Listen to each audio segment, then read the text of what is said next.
নওগাঁর বদলগাছি উপজেলার ১২ বছর বয়সী এক স্কুল ছাত্রীকে ধর্ষণ চেষ্টার অভিযোগ উঠেছে এক প্রধান শিক্ষকের বিরুদ্ধে।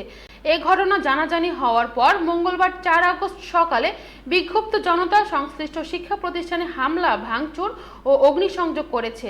অভিযুক্ত শিক্ষকের নাম সফিউল হাসান দীপু। তিনি উপজেলার কোলা ইউনিয়নের পার আধাইপুর গ্রামের বাসিন্দা এবং আলফা কিন্ডারগার্টেনের প্রতিষ্ঠাতা এবং প্রধান শিক্ষক।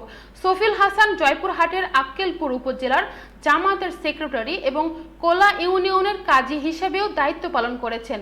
স্থানীয় সূত্র ও ভুক্তভোগীর পরিবার জানায়, সোমবার ৩ আগস্ট সকালে বৃষ্টির কারণে স্কুলে শিক্ষার্থী উপস্থিতি কম ছিল। এই সুযোগে পঞ্চম শ্রেণীর ওই ছাত্রীকে একা পেয়ে প্রধান শিক্ষক সফিউল হাসান তাকে উত্ত্যক্ত ও শ্লীলতা হানির চেষ্টা করেন। মেয়েটি কোনো মতে সেখান থেকে পালিয়ে এসে পরিবারকে বিষয়টি জানায়। মঙ্গলবার সকালে ঘটনাটি এলাকায় ছড়িয়ে পড়লে স্থানীয় বাসিন্দা ও শিক্ষার্থীরা বিক্ষোভে ফেটে পড়েন।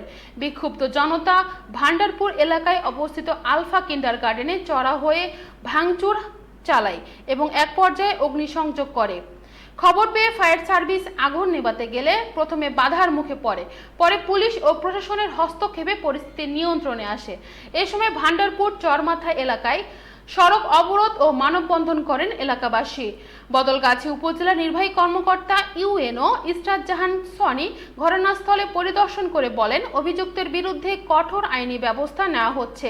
তার শিক্ষা প্রতিষ্ঠানের বিরুদ্ধে বিধি মোতাবেক ব্যবস্থা এবং তাকে কাজের পদ থেকে অব্যাহতির সুপারিশ করা হবে। বদলগাছি থানার ভারপ্রাপ্ত কর্মকর্তা ওসি রুহুল আমিন বলেন, অভিযুক্ত শিক্ষককে গ্রেপ্তারের চেষ্টা চলছে।